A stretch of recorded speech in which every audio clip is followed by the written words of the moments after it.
이번 주 바른사의 미트 콘서트는 지지난 시간에 이어서 허희영 항공대 경영학부 교수님을 다시 모시고 동남권 신공항 이대로 둘 것인가라는 주제로 진행되겠습니다.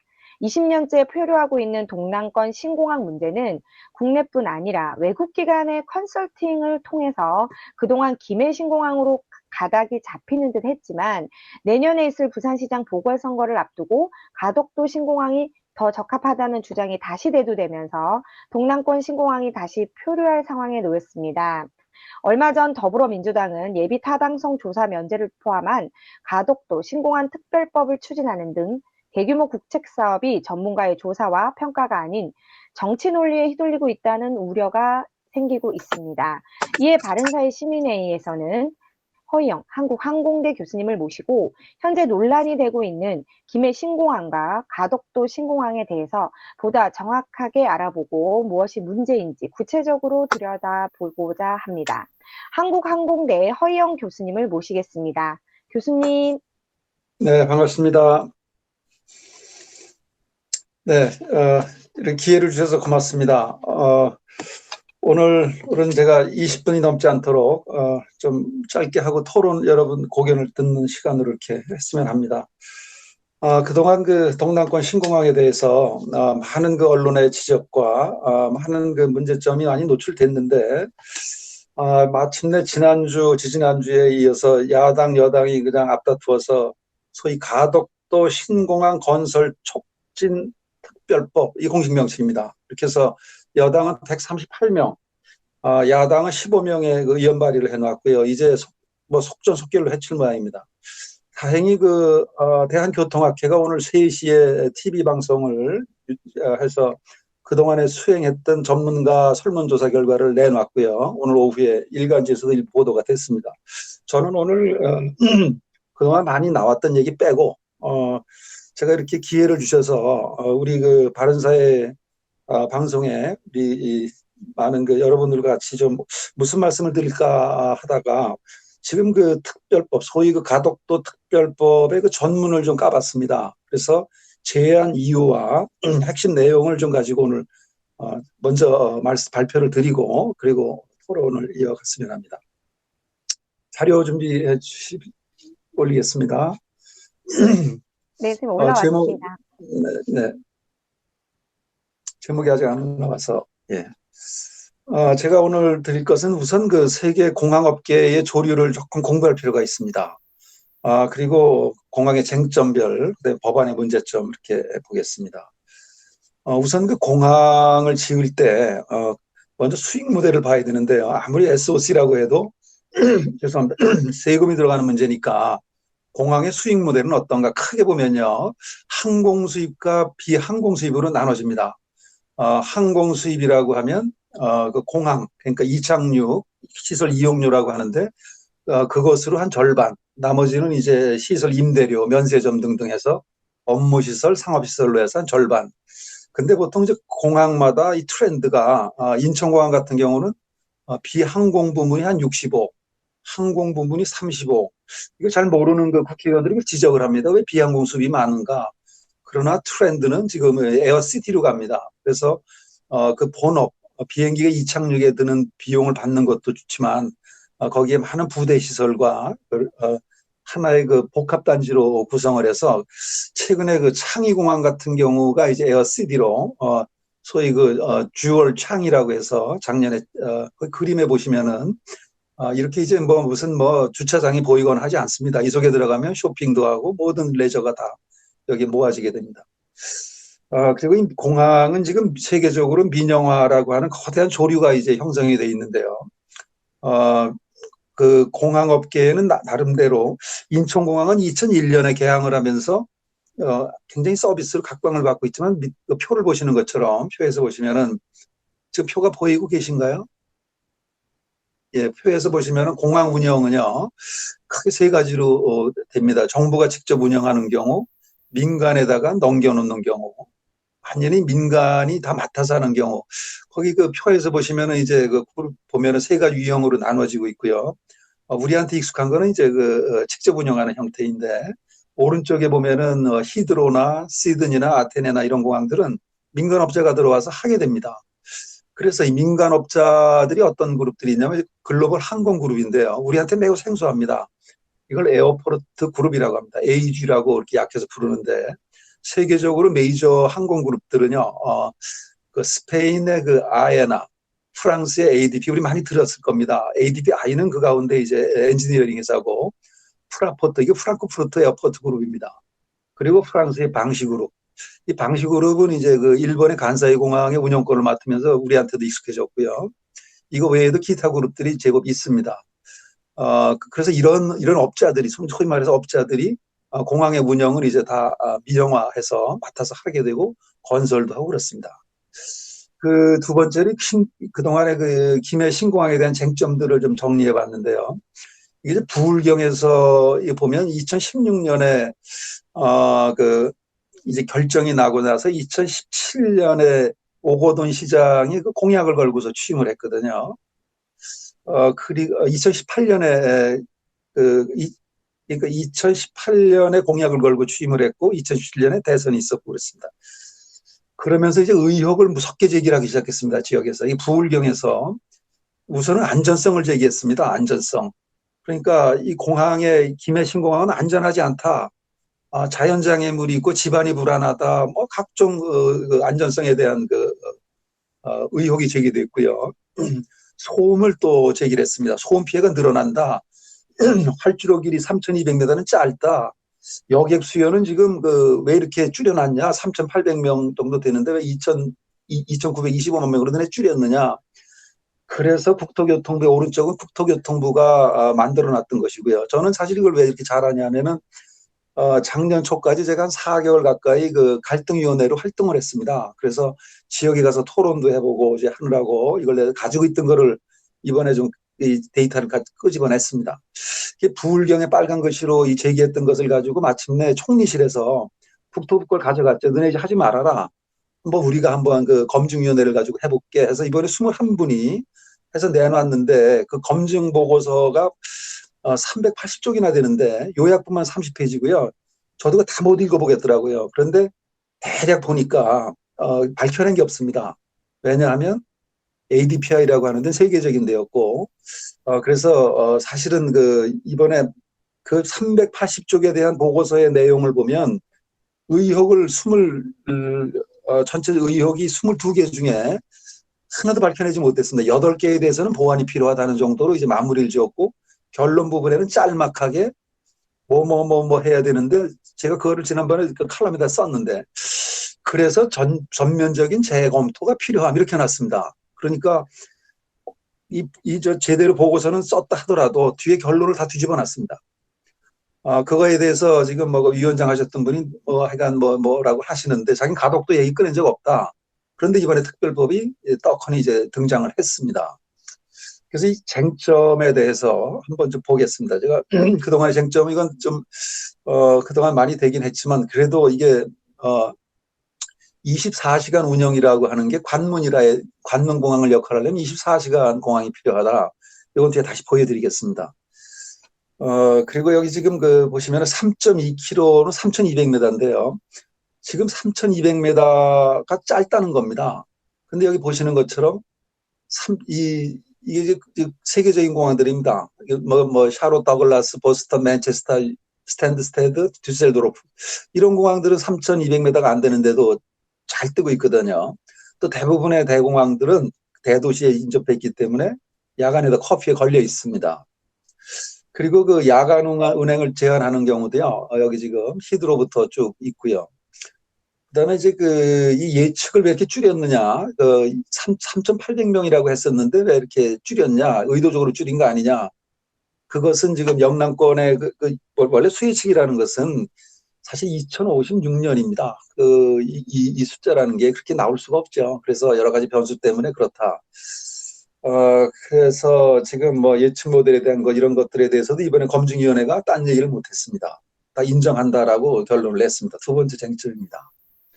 이 안전성에 대해서는 이번에 검증 보고서가 나오고 나서 처음에는 뭐 부울경에서 그것 봐라 진실이 밝혀졌다 했지만 결국은 이제는 그거를 더 이상 언급하지 않습니다. 왜냐하면 이번에 검증위원들 그 안전성 분과의 5분이 전문성이 없었거든요. 그리고 그 이 안전성이라고 하는 것은 공항의 안전성은 ADPI가 가장 먼저 보는 게 안전성이고 안전성의 적합이 안 되면 나머지 경제성이나 접근성이나 다 보질 않습니다.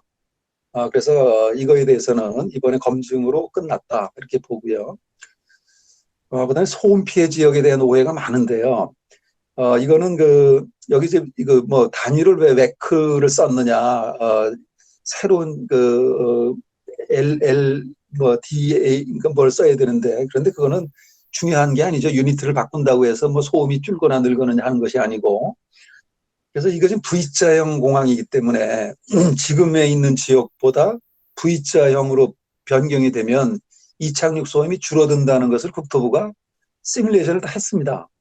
시간대별 다 해놓은 자료가 있는데 그것을 아직 공개는 하지 않고 있습니다. 국토부 공무원들도 매우 입장이 어렵죠. 그동안에는 이제 그걸 타당하다고 했는데 장관께서 바꿀 수 있다고 했기 때문에. 그래서 이 소음 가옥은 지금 현재 5천여 가세대, 5천여 가옥이 2,700여 가옥으로 줄어든다 하는 것은 국토부에 지금 그 시뮬레이션 자료가 있습니다. 그다음에 네 번째로 가덕도에 대해서는 ADPI가 2016년에 그 발표했고 그 결과도 공개를 했지만 여기 지금 대안을 5개를 검토했는데요. 1위, 2위, 그다음에 3, 4, 5위인데 가덕도와 밀양은 활주로 하나 놓는 경우, 2개 놓는 경우. 이렇게 해서 5개의 대안을 가지고 김해까지 해서 그때 가덕도는 4위와 5위를 했습니다. 그래서 이거에 대해서는 그리고 여기 지금 수심이요. 수심이 외해라는 거고요. 간혹 그 간사이 공항을 얘기하는데 이건 내입니다. 이 전문가들 얘기로는 외해이기 때문에 더 불안하다. 수심에 대해서는 이것은 지금 아직 실측한 적이 없다. 대략 해수부는 13m에서 15m일 것이다. 또 여기서는 또 30에서 50m로 보기도 하고요. 실측을 안 했습니다. 근데 을왕리와 영종도를 메울 때는 그 인천공항은 5m였고요. 평균 수심이. 그 간사이 공항은 20m였다고 합니다. 평균 수심이요. 그래서 이것도 지금 아직 이 가덕도라고 하는 입지에 대해서는 이번에 그 책임자가 ADPI 책임자도 얘기했지만 아예 배제시켰던 것이죠. 근데 이번에 또 이 특별법을 만들면서 또 새로운 또 논리가 하나 나왔습니다. 2030 부산 세계무역박람회 유치를 위해서 그 전문에는 그렇게 되어 있습니다. 반드시 필요하다. 가덕도 신공항이 반드시 필요하다. 근데 이것은 그동안에 우리가 우선 SRT나 KTX가 이미 시간을 단축시키고 부산역에서 인천공항까지 4시간 이내에 도착이 가능합니다. 그리고 이제 넘어가 보겠습니다. 국내 공항은 이것은 보도된 것을 제가 인용을 했는데요. 지금 해마다 이렇게 이 빨간 거는 좀 적자 공항들입니다. 지금 14개 공항 중에 대구공항이 BEP 억지로 맞추고 나머지 10개는 다 적자입니다. 이게 지금 이제 전문인데요. 이게 이제 한영애 의원이 대표 발의로 해서 한 건데 제가 이 제안위를 전문을 다 올려놨습니다. 요겁니다, 달랑. 근데 여기 연간 물류 비행이 7천억이 든다. 그래서 여객 물류의 중심 관문공항이 필요하다. 24시간 운영이 필요하다. 안전성, 확장성, 접근성 등 다 갖춘 가덕도가 좋다. 2030 부산 세계무역박람회를 위해서 필요하다. 근데 저는 이걸 보면서 어떻게 이렇게 법안이 이렇게 만들어지는가. 저는 이 입법 과정을 모르는데 이번에 이걸 보고서 참, 야, 이대로 법이 만들어지고 이거 수조 원, 많게는 10조 원 이상의 사업이 들어갈 텐데 이렇게 세금이 들어가도 되는가 하는 생각을 하게 됐습니다. 그래서 주요 내용은요, 이 가장 우려되는 것이 뭐냐 하면 예타를 없애겠다는 겁니다. 예타를 이 가덕도 신공항에 대해서는 면제해 주겠다. 그러니까 또 야당의 중진 의원은 또 광주도 해주고 대구도 다 특별법 만들어주자 균형 발전시키겠다고 하는데 매우 위험한 생각입니다. 그리고 여기다 공항공사도 이제 하나 또 설치하겠다. 이렇게 돼 있고요. 6대 문제점 말씀드리겠습니다. 제가 이 인천공항에 집중되는 것은 왜 이런가? 환적 화물이 있어서 그렇습니다. 38%가 중국에서 들어와서 미국으로 나가는 화물들이 옮겨 실는 겁니다. 배로다가 실는 게 아니고 싣고 와서 우리 비행기에다 옮겨 싣는 것이고, 항공 화물은 기본적으로 여객기의 40% 정도가 실립니다. 벨리에. 그리고 이번에 내가 데이터를 뽑아보니까 지금 이 데이터인데요. 이 부산 경남의 물류 중심 하는데, 이게 중량 중심으로 보면은 인천공항으로 지금 너무 많이 뺏기고 있다고 하는데, 중량으로 보면은 이게 노란샘을 보면 이제 최근 건데 2019년 합해봐야 10%입니다. 가격 금액으로 하면요 2%입니다. 2%에 불과합니다. 부산에서 나는 거는 어디서 많이 나냐면 경기와 충남입니다. 충남은 의료 오송단지가 있어서 그렇습니다. 이걸 소형 그러니까 경박 소형품입니다. 가볍고 얇고 작아야 됩니다. 그러니까 이 부산에서 경남에서 나오는 물량들은 그렇게 크지가 않다는 거고요. 두 번째로 이 24시간에 대한 얘기를 좀 하겠습니다. 그리고 이 관문이라고 하는 건 CIQ만 있으면 다 관문입니다. 그런데 인천공항에 오면 170개 도시로 다 연결이 되기 때문에 누구나 거기에 오면은 원하는 데를 갈 수 있다는 거죠. 그 네트워크 사업이 그런 겁니다. 그다음에 24시간에 아주 컬트가 형성돼 있는데 24시간 도대체 인천공항에는 그런 24시간 공항입니다. 청주공항도 24공항입니다. 24시간 공항입니다. 개방돼 있습니다. 이 그림에서 보시는 것처럼 이 시간대에는 거의 드나들지 않습니다. 여기 저 빨간 게 화물이고 파란 게 여객인데요. 이 시간대는 사실은 전체적으로 지금 이 커퓨 타임에는 이 여객 비율로 말하면 15%가 커피에 이 드나드는데, 여객이 주로 12시 넘어서 출발하는 여객하고 새벽 4시 후에 떨어지는 여객들입니다. 한밤중에는 그렇게 뜨는 사람이 없습니다. 타고 가는 여객이. 그러니까 이거를 보고서 해야지, 이 부분을 가지고서 24시간을 이렇게 자꾸 얘기를 하는 것은 옳지 않다. 그다음에 이 가덕도에 대해서는 이번에 오늘 대한교통학회가 마침 전문가들 얘기입니다. 이런 여론이 형성돼 있더군요. 야, 62%는 이건 안 된다. 그리고 이거 백지화해서 그래도 추진해야 된다는 건 아주 소수였고요.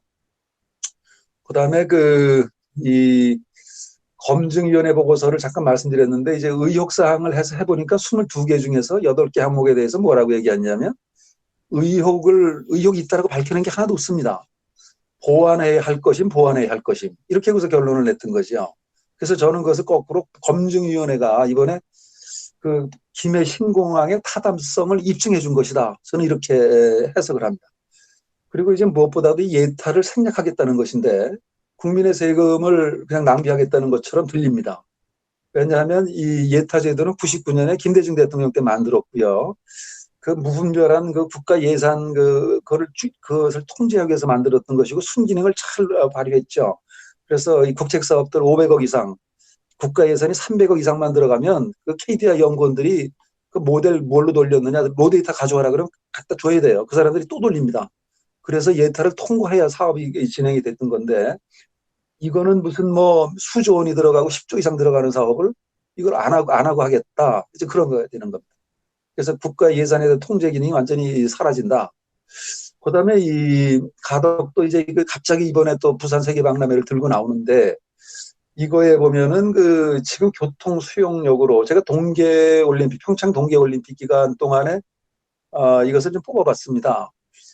양양공항이 한 중심에 있었거든요. 양양은 국제공항입니다. 이게 관문이었죠. CIQ가 다 있었으니까. 그런데 3,818명이 기자단, 선수단 해서 드나드는 사람이 3,800여 명이었습니다.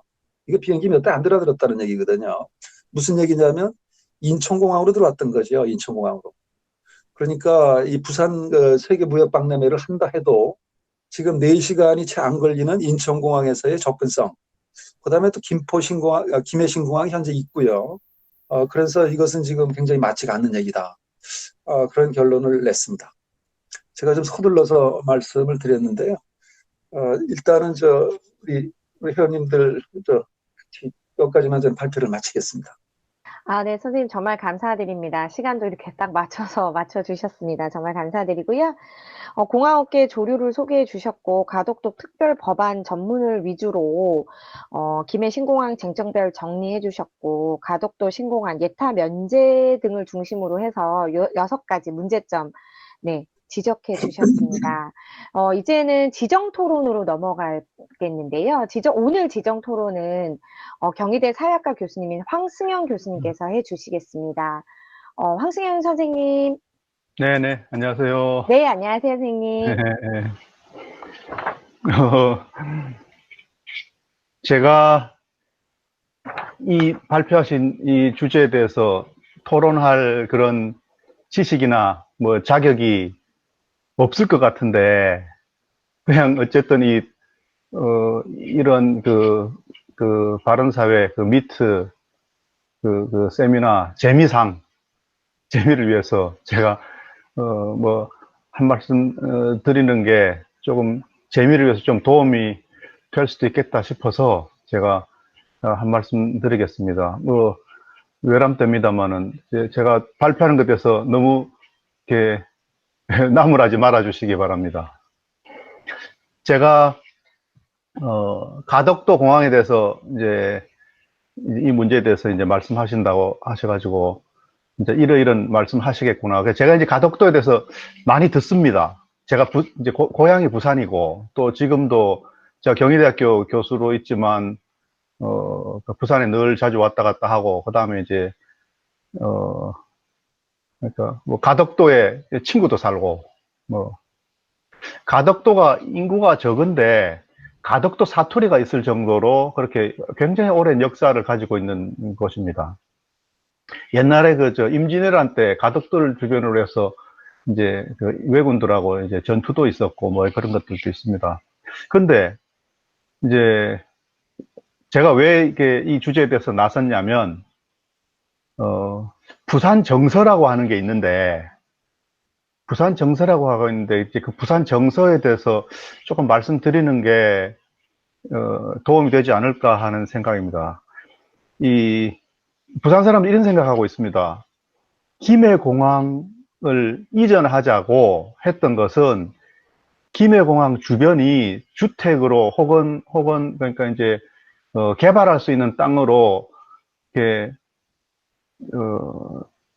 그러니까 다른 쪽으로 활용할 수 있는 그 땅들이 부산에 얼마 남아 있지 않은 그런 좋은 땅들인데 그게 이제 공항 때문에 그러니까 그 토지를 효율적으로 쓰지 못하고 있다. 그 다음에 그렇게 확장성이 떨어진다. 그 다음에 그 비행기가 그 주변에 산들이 있어가지고 한번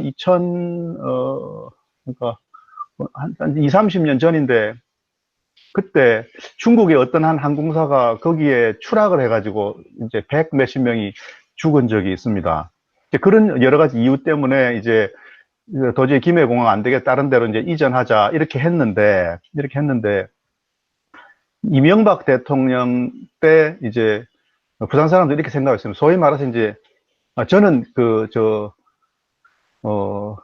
좌파 쪽 사람도 전혀 아니고 우리 김정호 교수님, 조동훈 교수님 다 김희석 교수님 저를 다 잘 아시는데 제 좌파 쪽 사람도 아니고 전혀. 그런데 그러니까 이 얘기하게 되면은 이제 약간 이제 비판적으로 이제 얘기하는 그 부산 사람들의 정서에 대해서 제가 듣고 이제 그런 의견도 있다는 걸 조금 전달해 드리는 게 도움이 될 것이 아닌가 하는 생각을 해봤는데 이명박 대통령 시절에 이제 갑자기 소위 말하면 이제 부산 사람들은 토건업자라고 하는데 토건업자들이 이제 갑자기 김해공항에 대해서 숟가락을 얹어서 우리 대구는 이렇게 나온 겁니다.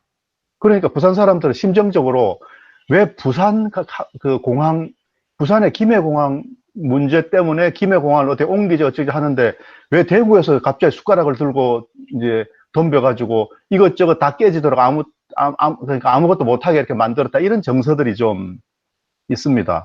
그래서 이제 그러다 보니까 이제 그게 이제 결정 안 되고 이제 넘어하다 보니까 이제 박근혜 대통령 시절에 어쨌든 수습을 하고 마무리해야 되니까 그냥 부산 사람들 정서는 이런 것도 있습니다. 그 프랑스의 어떤 그 회사가 와서 이제 평가를 해서 이제 김해가 좋다. 이거를 뭐라고 생각하냐면 이제 너무나 복잡하게 이제 PK, TK가 나누어지고 이렇게 하니까 이걸 수습하려고 하는 한 방안으로 이제 핑계거리로 이제 가덕도로 옮기는 것은 해결책이 아니다라고 억지로 정치적으로 만들어낸 결론이다. 이런 정서를 갖고 있습니다. 그게 사실인지 아닌지는 제가 평가할 수 있는 부분이 아니고, 그 다음에 뭐 V자 활주로나 이런 것도 억지스럽다. V자 활주로가 이제 V자 활주로는 하나는 뜨고 하나는 내리고 이렇게 하는데, 그렇게 하다가 이제 부딪히는 곳들이 또 그 앞에 또 다른 산들이 있고 그 산들도 깎아야 되고 뭐 이런 것들이 있습니다.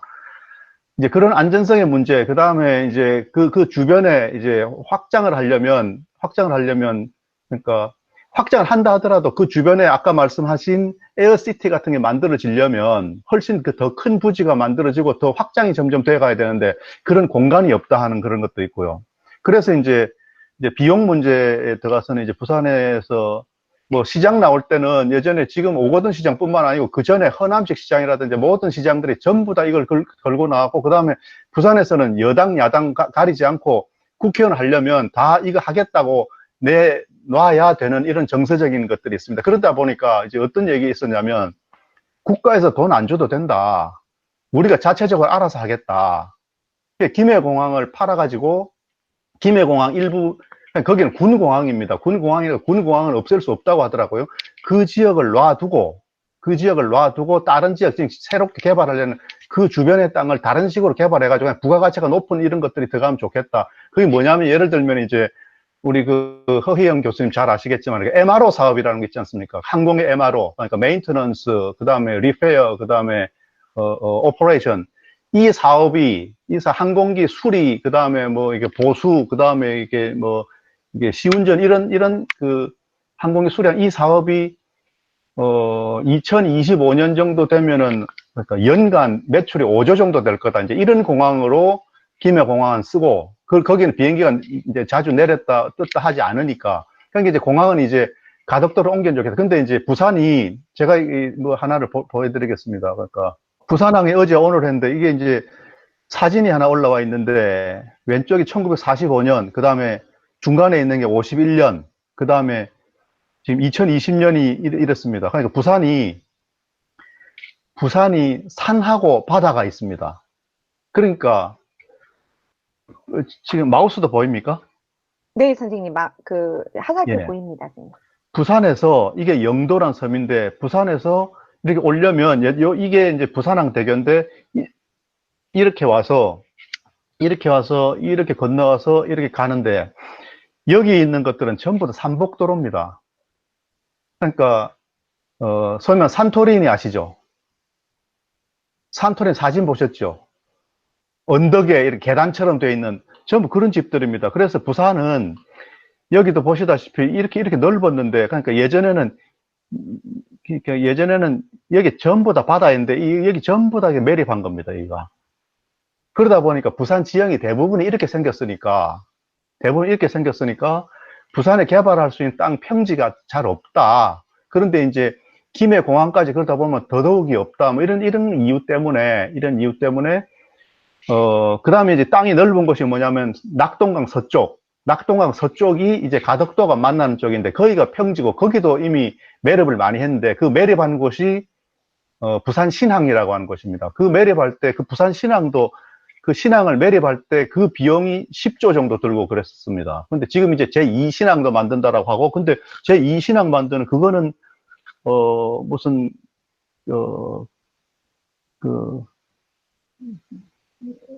국가에서 뭐 평가는 거기에 떨어져 가지고 계획이 뭐 10년 뒤, 20년 뒤가 다 돼 있는데 그게 이제 그 예산안 검토한 거기 떨어졌다고 뭐 이런 얘기를 있더라고요. 근데 이제 어제 부산에 이렇게 땅이 없다 보니까 부산 사람들 부산이 발전하려면 어떻게 해야 되느냐 이런 얘기를 합니다.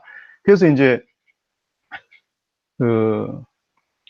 이제 비용은 부산이 알아서 하겠다, 허락만 해달라라고 하는데 최근에 나온 게 이제 어떤 얘기가 나왔냐면 그 플로팅 에어포트를 만들자. 이제 다른 말로는 그 메가 플로트라고 하기도 하고, 그러니까 이제 매립하지 말고 매립이 돈이 비싸니까 이제 기간도 3분의 1로 줄이고 그 다음에 비용도 3분의 1 정도로 줄일 수 있는 그런 메가 플로트, 그러니까 부유식 그 에어포트를 만들자라고 하는 그런 지도들이 부산에 있는, 특히 이제 부산에 이제 조선소, 그러니까 현대, 삼성, 대우, 그런 곳에 설계하는 사람들은 고급 인력들이니까 거의 부산에 있습니다.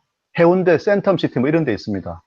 조선소 있지 않고, 이제 그 고급 인력들, 그 사람들이 이제 모여가지고 이제 그런 아이디어를 낸 게, 이게 우리나라 조선 기술이 세계 최고인데 그 기술이면 메가 플로트 해볼 수 있다. 근데 메가 플로트가, 그 플로팅 에어포트가 연구는 뭐 60년, 70년 전부터 있었는데 실행되지는 않았죠. 실행되지 않았는데 이제 왜 실행이 안 됐냐면 그 나라가 가지고 있는 조선의 기술도 있고 또 뭐 여러 가지 고려할 것들이 있는데 우리는 그거 해볼 수 있다라고 하는 건데 이제 그래서 나온 게 부산이 땅이 모자라다 보니까 지금 여기 있는 것은 부유 해상 신도시입니다. 해상 신도시인데 그 여기다가 이게 이제 21만 평인데 이 땅이 21만 평인데 그러니까 부산에 이게 아까 보셨던 이 부산항 대계고 여기에 만들어 놓는다는 겁니다. 여기에 이렇게 만들어서 띄워서 땅을 확장, 매립은 너무 비싸니까 돈도 많이, 시간도 많이 걸리니까 우리 기술로, 조선 기술로 이걸 만들자라고 해가지고 이렇게 만들자는 겁니다. 이렇게 만들어서 여기 여러 개 첨단 사업들 이제 유치를 하자. 그런데, 국가적으로 이제 규제가 많은 사업들, 그런 것들을 여기서 하면 이것은 땅이 아니고 배이기 때문에, 선박이기 때문에 이걸 옮겨서, 그러니까 예를 들면 이런 거 있습니다. 우리나라에 카지노를 못 만들게 하는데, 그러니까 이제 우리나라에서 크루즈 산업이 잘 안 됩니다. 그 다음에 우리나라가 조선이 세계 최고인데 크루즈 배는 못 만드는 겁니다. 왜 못 만드냐? 우리나라가 활성화가 안 돼 있으니까. 근데 우리도 크루즈 산업을 활성화시키고 하려고 한 제일 큰 걸림돌이 크루즈 선에는 카지노가 있어야 되는데 우리 법에 우리나라 사람들 카지노 못하게 만들어 놓은 겁니다. 그러니까 이제 그 카지노 사업이 발달 안 돼. 그러니까 이제 카지노 활성법을 만들어 가지고 공해상에 나갔을 때만 할 수 있도록 뭐 이런 것도 만드나 봅니다. 이제 그런 기술로 이제 이런 것 충분히 만들 수 있다. 이런 것들인데 이것을 확장시켜 가지고 이게 이제 어떤 그런 그 기술들인데 이 여러 가지 특허들이 이제 여기 포함되어 있습니다. 어떤 방식으로 한다.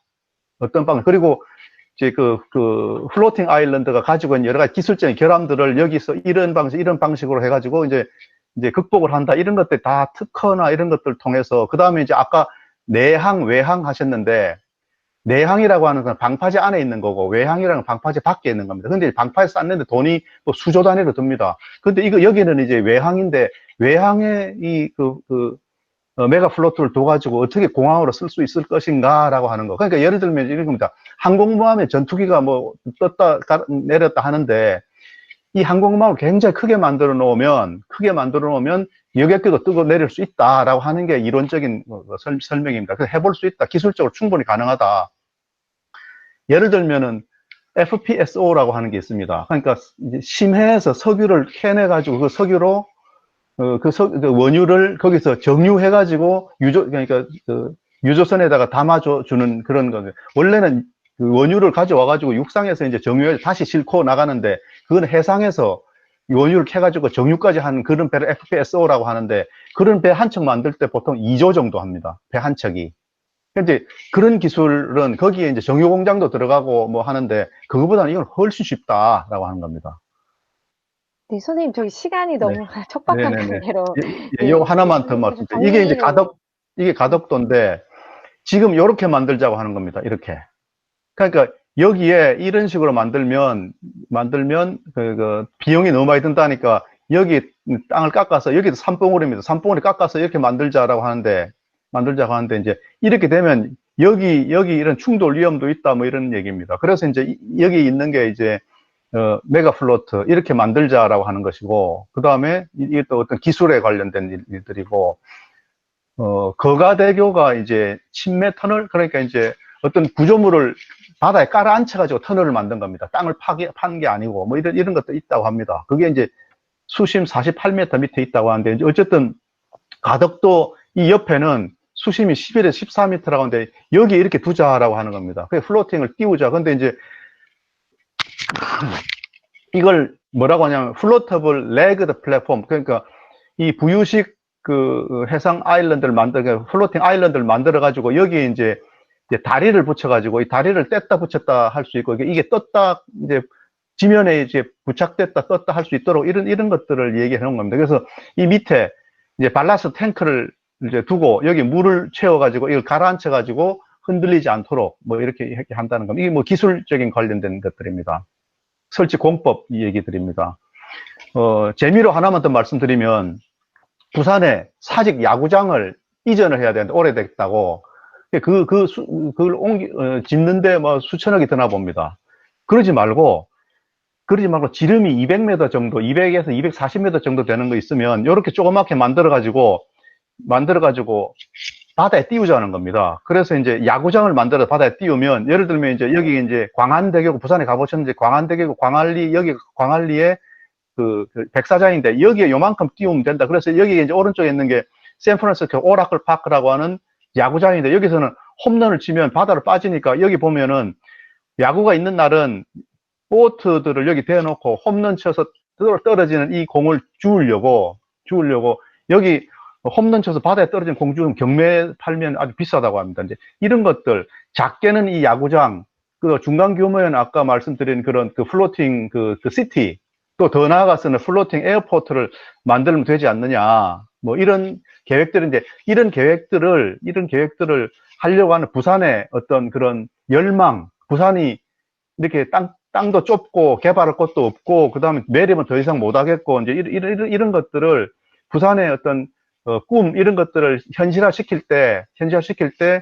이제 이런 것들이 필요하다 뭐 이런 얘기들이 있습니다. 이런 것들이 부산의 정서다. 그러니까 아까 말씀하신 기술적인 문제, 비용적인 문제 이런 것 떠나서 이제 부산에 이런 정서들도 있다 이런 말씀을 드리면 좀 이렇게 이해하시는데 좀 도움이 되지 않을까 하는 생각에서 말씀드렸습니다. 이상입니다. 네.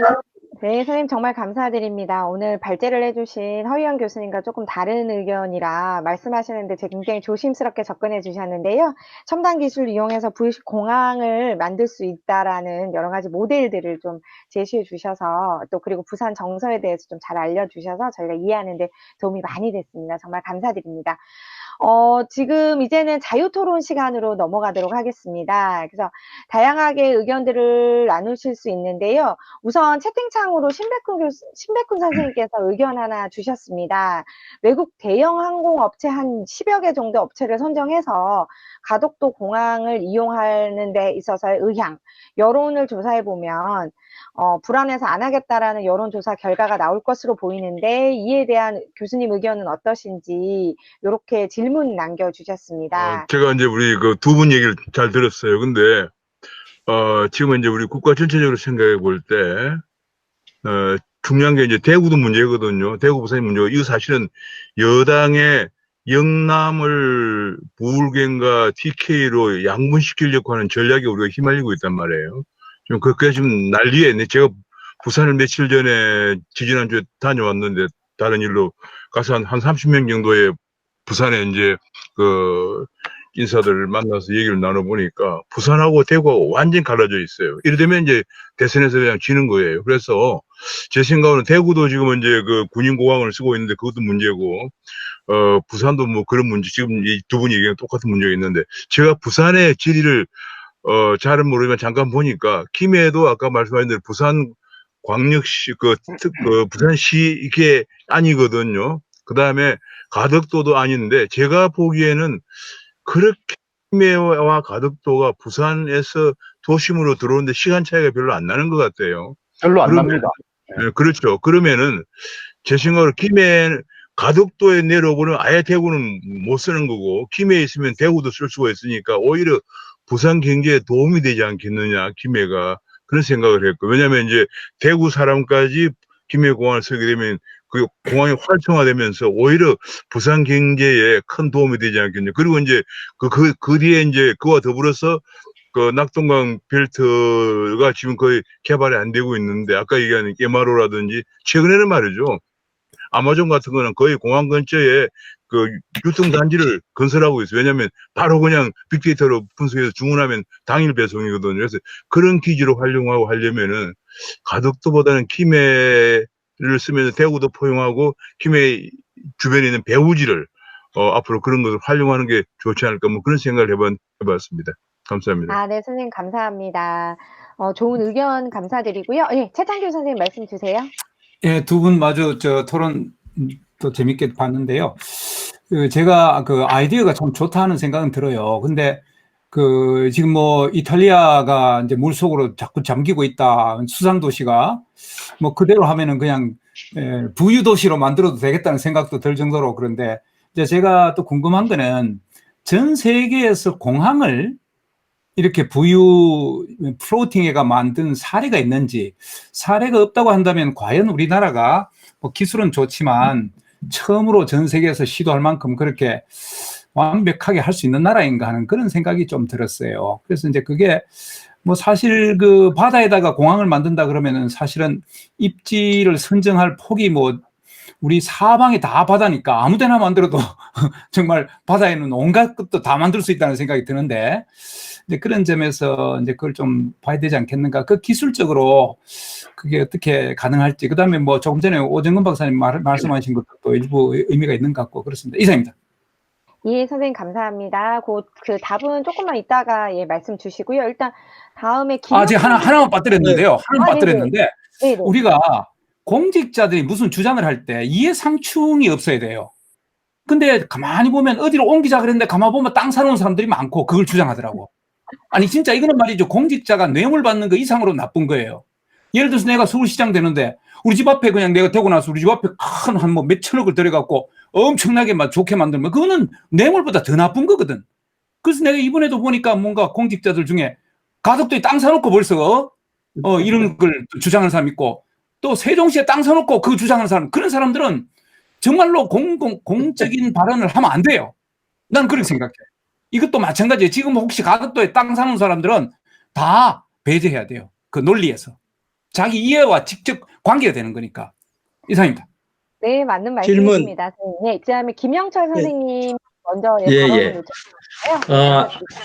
예, 아주 좋은 주제 잘 들었습니다. 특히 호 교수님, 그다음에 우리 황 교수님 주장 잘 들었고요. 뭐 저는 공군에서 이제 비행기만 타던 사람이니까 관심이 더 있고, 기술적인 질문을 두 가지만 드리면요. 저는 사실 뭐 이거에 대해서 한 번도 보지 않았는데, 지금 김해공항의 그 V자 활주로, 아마 신활주로를 3315로 내놨는가 보죠. 그랬을 때 얼핏 보기에는 크게 안전성에 문제는 없을 것 같다는 생각이 들고요. 그런데 국토부에 근무하던 지금은 이제 퇴직한 관련돼 이런 얘기를 합니다. 그렇게 활주로를 하나 더 늘리더라도 군에서 관제권을 갖고 있는 한 슬롯 타임이 많이 늘지 않는다. 활주로 하나 더 늘려서 슬롯 타임이 30%밖에 안 는다는 얘기를 합니다. 저는 군 출신이지만 이제는 군이 그 독점적으로 공항을 운영해서는 안 된다. 사용은 같이 하더라도 이 관제권을 민간으로 넘겨줘야지 효율성이 있다는 생각이 들거든요. 그 문제 한번 좀 나중에 답변 좀 부탁드리겠습니다. 예. 네, 그러면 나도 질문 하나 할까요? 네, 이천표 선생님. 나요. 네, 예, 말씀 주세요. 질문하겠습니다. 네. 이 1990년 이전에 공항 얘기하면 이원권이라는 얘기가 있었어요. 그러니까 다른 나라에 우리가 비행기를 보낼 수 있느냐?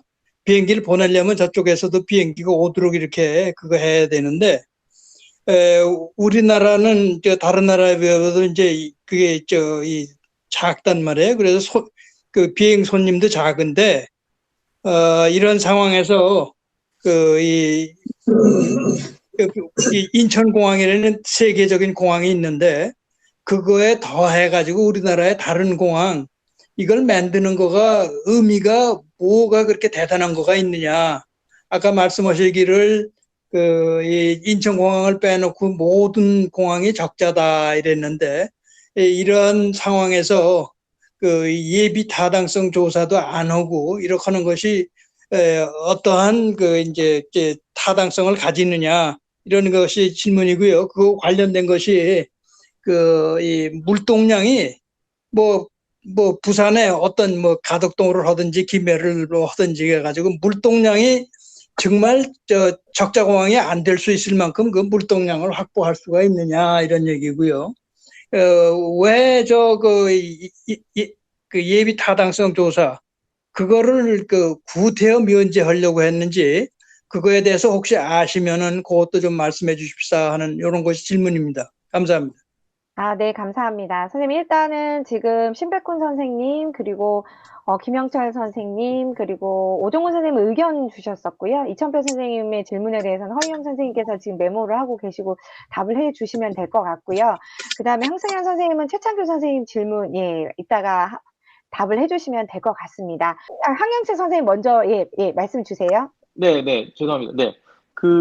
아까 허 교수님께서 얘기해 주신 것 중에서 이제 그 실측 부분을 얘기했는데, 이제 수심 얘기가 지금 다양하게 얘기가 나오고 있거든요. 예를 들자면은 뭐 30에서 50m도 나오고, 예전에 허 교수님께서 인터뷰하신 내용 보니까 뭐 80m도 나왔고, 근데 이제 제가 왜 이거를 말씀드리냐면은, 이제 이거를 정확하게 실측을 해서 만약에 수심이 진짜 심해로 나오고 하면은 이거는 경제성이라든지 안전성이라든지 여러 가지에서 거의 이 입지로서의 타당하지 않다는 것이 나오기 때문에 지금 바다의 어떤 수심을 측정하는 것이 기술적으로 어려운 것이 아닐 텐데 그 바다 속도 아마 지도처럼 다 돼 있는 걸로 알고 있거든요. 그래서 실제로 가덕도 가서 이런 실측을 좀 해서 정말 이 수심이 정말 입지로서 타당하지 않다는 것을 검증하면은 정말 이 논란을 많이 좀 줄일 수 있는 부분도 있다는 생각이 들어서 혹시 이 부분에 대해서 저도 좀 궁금해서 질문을 드립니다. 예. 네, 선생님 감사합니다. 그 다음에 조동근 선생님, 먼저 말씀 주시고, 김정훈 선생님 잠시만 기다려 주세요. 네, 조동근 대표님 말씀 주세요. 그 질문인데 뭐 이천표 교수님하고 비슷한 생각인데 기본적으로 이게 공항에 무슨 그 환적 환승 없이 됩니까? 그러니까 인천이 환적 환승을 잘 하잖아요. 그럼 제2의 공항에 뭐가 필요합니까? 그렇죠. 그다음 두 번째 뭐냐면은 이제 좀 굉장히 좀 화가 나는 게 물론 한 사람이 좀 주책 바가지지만은 뭐 노무현 공항으로 이름을 짓자 이런 얘기를 했잖아요. 사실요. 그건 팩트죠. 조 아무개가 가덕도를. 그래서 그런 걸 듣고 도대체 어떻게 이런 식으로 생각할 수 있는가. 또 공직자 출신인데 이거는 진짜 국토를 어떻게 봤길래 노무현 뭐 공항이라는 얘기를 하는지. 그다음에 예타 면제가 도대체 말이 됩니까? 아니 2만 원 돈이 들어가는데 당연히 뭡니까? 우리가 파이로트 테스트를 하고 나서 메인 프로젝트를 하듯이 예타를 하고 나서 타당해야 되는데 그걸 면제하자는 거는 사실 타당하지 않다는 걸 알고 있기 때문에 그걸 가리는 수단 아닙니까? 지금 말이죠.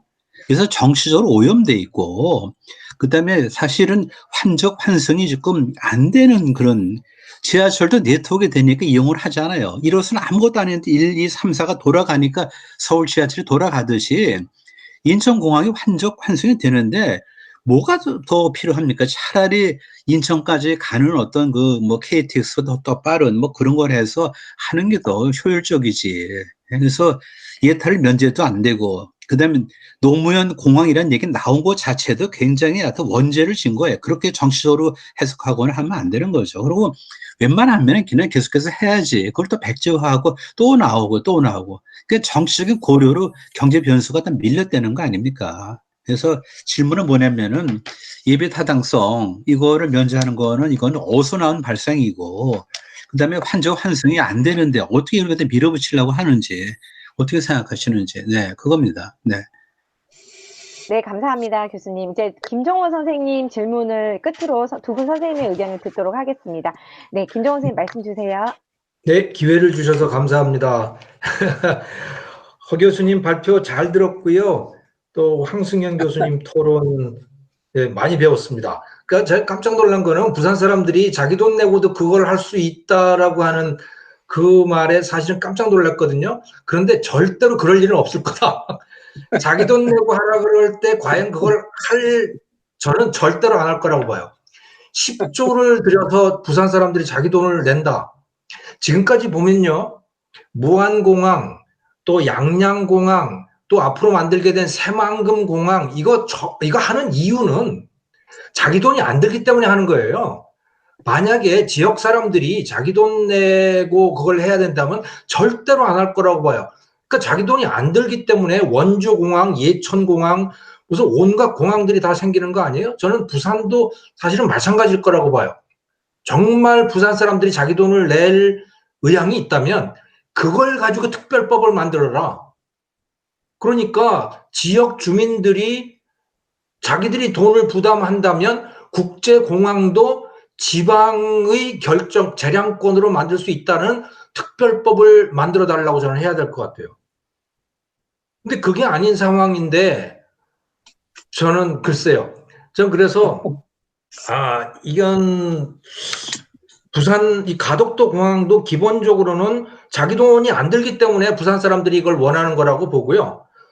그다음에 이 특별법에 대해서 예타면 이제 조동근 교수님께서 말씀을 해주셨는데요. 저도 100% 동감입니다. 이 예타라고 하는 것이 예타가 보면요. 예비 타당성 조사가 크게 그 세 가지 기준이 있는데요. 첫째는 비용 편익 분석이에요. 또 다른 하나는 지역 개발 뭐 이런 게 있고 또 다른 하나는 정책 적합성인가 뭐 이런 것들이 있어요. 그래서 설령 그 경제적 타당성 즉 편익 비용 분석에서 편익이 비용보다 작은 경우에도 다른 것에 의해서 통과되는 것들이 많아요. 예타를 하는데도. 그런데 그 예타까지도 안 하겠다는 얘기는 정말 말이 안 되는 사업이라고 하는 거를 이미 본인들이 다 알고 있는 겁니다. 그렇기 때문에 예타를 아예 안 하겠다고 하는 거죠. 왜냐하면 특히 이 비용 편익 분석에서 아마 비용에 비해서 편익이 아마 형편없이 나올 거예요. 20%, 30% 정도밖에 안 나오기 때문에 그걸 안 하겠다라고 할 가능성이 저는 매우 높다고 봐요. 저 뭐 직접 해보지는 않았겠지만 그 정도가 아니고 BC 그 편익에 대한 그 비용이 한 7, 80%만 나온다고 하더라도요. 예타 다 통과할 수 있습니다. 그걸 안 하겠다는 얘기는 뭐 결론이 너무 뻔한 거죠. 그래서 특별법 오케이. 특별법에서 예비 타당성 조사를 면제한다는 건 반드시 빼야 된다. 그래서 예비 타당성 조사를 반드시 하게 해야 된다. 그래야 이게 사업이 제대로 된 건지를 평가할 수 있는 것이다. 저 그 말씀 드리고 싶어요. 네, 고맙습니다. 네, 감사합니다, 선생님. 그러면 황승현 선생님께서 최창규 네. 선생님 질문에 간단하게 답 부탁드리고요. 마지막으로 허희영 선생님께서 종합적으로 말씀 맞춰주시면 되겠습니다. 그 질문이 많아 제가 좀 메모를 해놨는데, 그러니까 오고돈 시장이 땅 사놨다라고 하는 것은, 그건 원래 이제 가덕도 옆에 녹산공단이라고, 그러니까 매립한 90년대 중반에 완성된 매립지가 있는데 거기에 대한제강이라고 하는 원래 오거돈 자기 집안에서 하는 큰 공장 부지가 있습니다. 그게 가덕도 가까우니까 그 땅값이 오른다라고 하는 건데 그거 만들 때 거기 땅 사놓은 것은 공항 얘기 나오기 훨씬 전에 만들어 놨습니다. 신경 안 써도 부산은 이런 것이 있는데요. 제가 이제 부산시장 출마한다는 분들하고 이제 이 정책 얘기도 하고 제가 뭐 이렇게 말씀 듣기도 하고 또 저한테 자문을 구하기도 하고 하시는데 부산이 더 이상 서울 바라보고 살지 말고 부산이 태평양 도시국가로 나가자. 그래서 부산이 싱가포르, 상하이, 후쿠오카, LA 이런 쪽하고 같이 협력하고 경쟁하고 이렇게 태평양 도시국가 나가야 된다. 그래서 태평양 도시국가 나가려고 하는 해양자치도시 특별법을 만들어 달라. 이 얘기입니다. 그렇게 할 때 지금 홍콩이라고 하는 곳에서 금융기관이든 많은 회사들이 이제 떠나려고 하는데 싱가포르를 자기하고 너무나 유사한 점이 많아서 싱가포르 가는 것은 메리트가 없다. 그래서 이제 가기에 가장 좋은 적합한 도시가 부산인데 그 업체들, 그 금융업체들 이를 다 끌어오려고 하면 땅도 필요하고 뭐도 필요한데 이제 이런 상상력들을 발휘하려고 하면 그러니까 제가 이제 그 채팅방에 잠깐 써놨는데 아까 이제 외국 업체들한테 이제 올 거냐 물어봐야 된다고 하는데 제가 볼 때는 김우중, 정주영 이런 분들이 상상력을 발휘해서 이런 상상을 가지고 있는 분들 같으면 충분히 그렇게 많은 항공사들이 오게 할 수 있다. 아까 예타 면제 말씀하셨는데 아까 제가 이제 야구장 말씀드렸지 않습니까? 야구장을 이렇게 만들어 놓으면 이렇게 야구장을 쓰기도 하고 그 다음에 또 하나는 예를 들어 사직구장 그 좋은 땅 그 중심지에 거기 옛날 부산 아시안 게임 한다고 만들었는데 거기 뭐 지하철도 다 잘 되어 있는데 그 땅을 팔고 만약에 이 플로팅 야구장을 만든다고 하면 돈이 굉장히 남을 거고 그 다음 이 야구장 하나 만들어 놓으면 이 야구장은 똑같은 거 만들어가지고 시드니에도 팔고, 뭐, 밴쿠버에도 팔고, 팔 수 있는 굉장히 새로운 산업이 만들어질 거고, 예타 면제, 그 다음에 그 노무현 공항이라 하자, 이런 것들은 전부 다 그 정치적인 레토릭으로, 그러니까 TK, PK를 갈라치기 하려고 하는 이런 거에 일환인 것 같고요. 그 정치적으로 말고 부산 사람들은 인구가 옛날에 400만이 넘었는데 지금 인구도 가장 줄어들고 있고, 그다음에 청년 실업이 가장 높고, 그다음에 노인 비율이 가장 높고, 그다음에 청년들이 부산에서 취업 못하고 다 떠나게 되면 이런 것들에 대한 울분이나 뭐 이런 것들. 그래서 우리가 더 이상 서울 바라보지 말고 서울의 예산 따라가가지고 거기서 굽신거리고 하지 말고 우리가 태평양 도시국가로 나가자. 더 이상 서울 바라보고 중국 바라보고 살지 말고 우리는 태평양 도시국가로 나가서 해양 도시국가 돼가지고 이제 그런 여러 가지 도시들하고 해양 도시국가 컨페더레이션 같은 거 만들어가서 하자. 이런 얘기들을 하고 있습니다. 그러니까 예타 면제 이런 것들에 대해서 부산 사람들이 원하거나 이런 것들 아니고, 그 다음에 가능성이 없으니까 예타면제 해달라고 하냐, 그런 얘기 전혀 아니고, 실제로 제가 볼 때는 무안공항이나 이런 공항하고 이 가덕도 공항은 전혀 다르다라고 하는 말씀을 드리고 싶고요. 그 다음에 김해공항에 배후지를 뜻인데 배후지가 없으니까 가덕도 공항을 가지하는 겁니다. 그 다음에 요즘은 낚싯배도 소나라고 하는 게 있어가지고 수심이 얼마인지 대번에 잽니다. 아주 복잡한 문제 아닙니다. 그 다음에 가덕도 그 섬 주변에 진우도라든지 뭐 무슨 섬들이 있거든요. 무인도, 사람 안 사는. 거기에 왜 섬이 생겼냐면은 모래톱이 쌓인 겁니다. 바로 주변에 모래톱이 쌓일 정도인데, 모래톱이 세월이 지나다 보면 파도가 모래를 밀고 들어가고 모래톱이 쌓이는데 거기에 수심이 그렇게 50m, 80m 될 수 있는 그런 것들이 가능하지 않습니다. 거기는 10m에서 20m 사이 되지 않을까 하는 생각이고, 아까 말씀하신 것 중에서 사례가 있는 거 쫓아가면 영원히 우리는 이류 국가밖에 안 되죠. 우리가 뭐 조선이 아까 말씀드린 FPSO를 만들고 세계 뭐 2만 TU짜리 화물선은 컨테이너 캐리어를 만들어내고 이런 것도 전부 다 세계 최초의 한 것들이죠. 그럴 때 늘 하는 얘기가 사례가 있는 거 쫓아가면 우리는 영원히 발전 못 합니다. 그래서 우리가 상상력을 발휘해가지고, 그러니까 정주영, 이 김우중 이런 분들을 제가 이제 존경하는 이유가 그런 상상력을 가지고 새로운 역사를 만들어냈거든요. 부산이 그렇게 역사를 만들어내자고 하는 거이기도 하고요. 그 다음에 어떤 사람들은 또 태풍 있으면 비행기 못 뜨지 않냐. 태풍 오면 제주도도 못 뜨고 김해도 못 뜨고 다 못 뜹니다. 그러니까 이제 가능하면 부산 사람 입장에서 이 얘기를 하자면 그러니까 태평양 도시국가로 가자. 부산이 이렇게 자꾸 쪼그라들어가지고 자꾸 이렇게 러스트 벨트 같이 이렇게 되는데 거기서 말고 이제 새로운 부산을 만들어내자. 뭐 이런 일환으로 이 얘기가 나온 것이 아닌가, 제 그런 말씀을 좀 드리고 싶은데 부산에 대한 어떤 그런 정서에 대해서 오늘 이렇게 말씀드릴 수 있어가지고 대단히 저는 기쁘게 생각합니다. 아, 네, 선생님 너무 감사드립니다. 제가 부산 시장 나가야 되는데. 네, 허 교수님 말씀 주세요.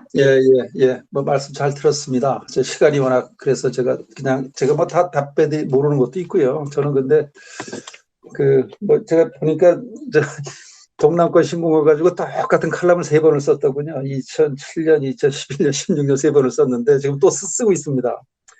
저 말씀하신 것 가운데 제가 좀 바로 잡을 거는요. 국내 공항 가운데 14개 지방 공항 가운데 지금 흑자를 내는 것은 김해, 제주, 김포이고요. 나머지는 대구가 이제 조금 BEP 정도 맞추고 있고, 얼마 전에 이번에 이제 이게 나오고 나서 슈발리에라고 하는 ADPI 책임 컨설턴트, 수석 컨설턴트가 인터뷰에 응했더군요.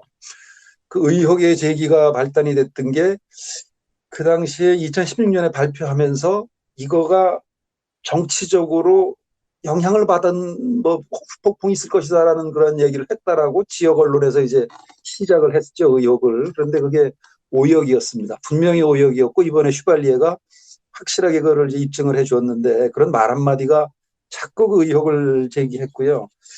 간사이 공항한테 그냥 몇 가지 말씀을 드리겠습니다. 제가 아는 범위 내에서 간사이 공항은 부산에서는 그것을 굉장히 성공한 공항이라고 하지만, 간사이 공항은 20m의 수심을 메웠고요. 인공섬으로 조성이 됐고, 지금도 물론 침하가 계속되고, 기술적으로는 성공했지만, 문제는 이제 이착륙, 시설 이용료가 비쌌던 거죠. 747 기준으로 한 번 타고 내리는데요. 1,000만 원 이상 들었습니다.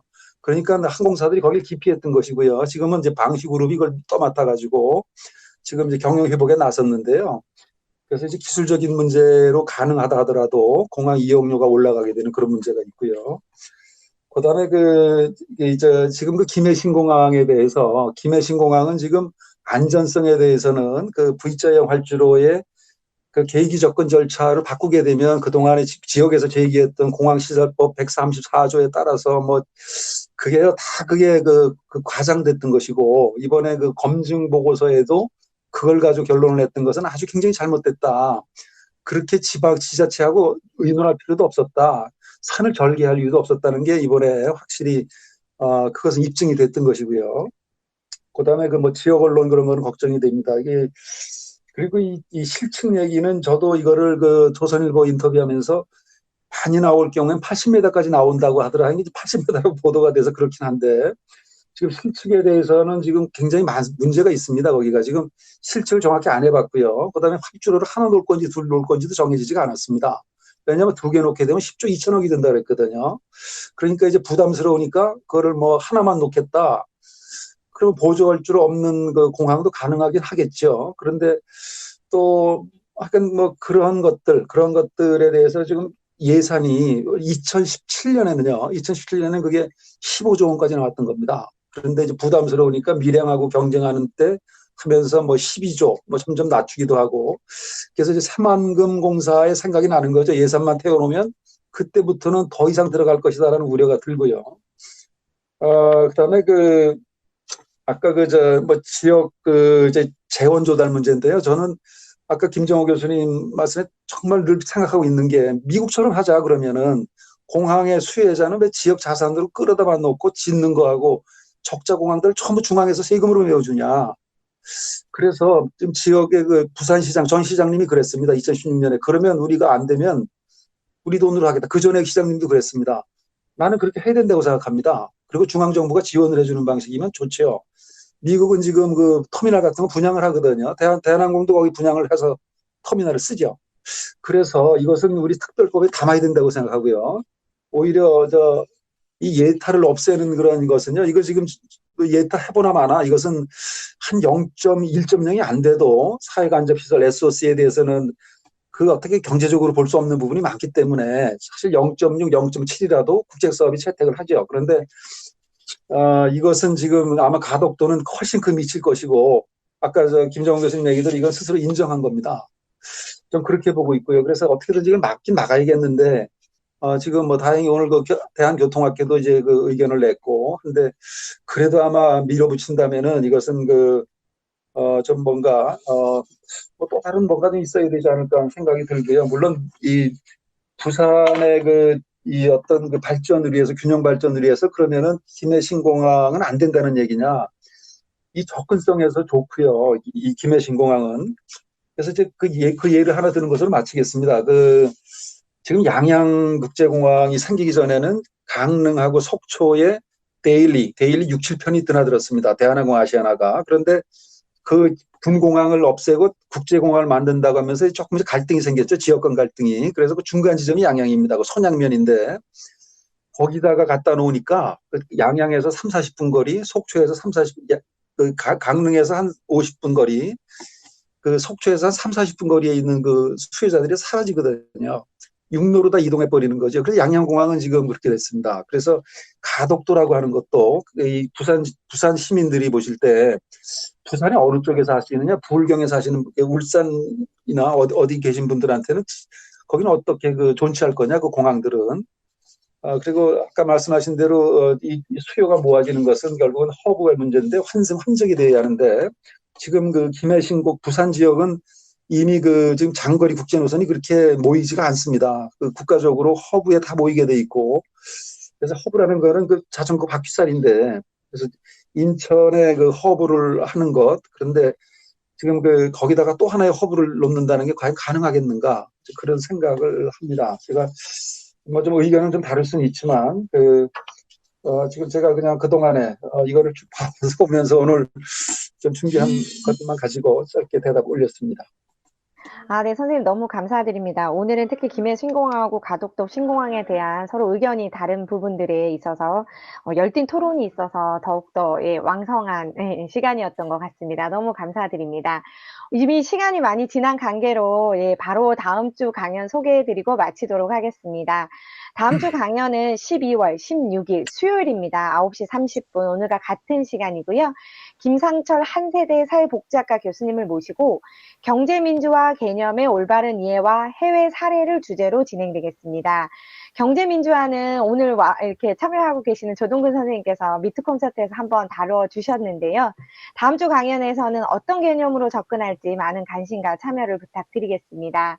오늘도 이렇게 늦은 밤까지 함께 해주셔서 너무너무 감사드리고요. 오늘 의견을 나눠주신 분들, 그리고 오늘 함께 참여를 해주신 분들, 그리고 오늘 토론을 맡아주신 항승현 선생님, 그 다음 발제를 맡아주신 허희영 선생님께 너무 감사의 말씀 드리겠습니다. 네, 오늘도 정말 감사드리고요. 저는 다음 주에 뵙도록 하겠습니다. 정말 감사드립니다.